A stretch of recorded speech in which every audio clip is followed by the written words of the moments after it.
Welcome to Penrose Learning, where we make understanding easy. You begin by confirming your device supports Metfone Esim and is unlocked. This matters because ESIM profiles need carrier and OS compatibility. Next, make sure you have a valid ID, payment method, and a stable Wi-Fi connection to complete activation. Once done, choose whether you want a new number or to port your existing one. This affects the documents and timing. Move quickly.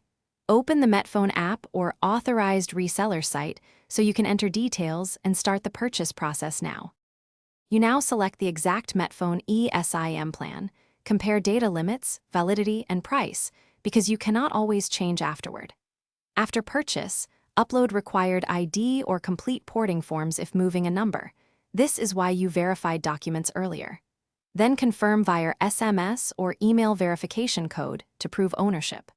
Once Metfone issues the eSIM, you will receive a QR code or activation link. Make sure to save a copy and note any activation deadline so you don't miss the window.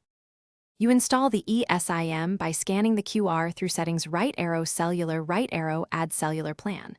Label it and choose default voice and data settings so apps use the correct line. Once installed, restart your phone, enable mobile data and roaming if needed, and test calls, SMS, and browsing to confirm full service.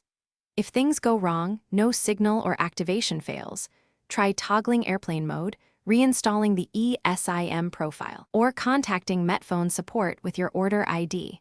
That single troubleshooting step. Thanks for watching. If this was helpful, leave a like and consider subscribing. See you next time.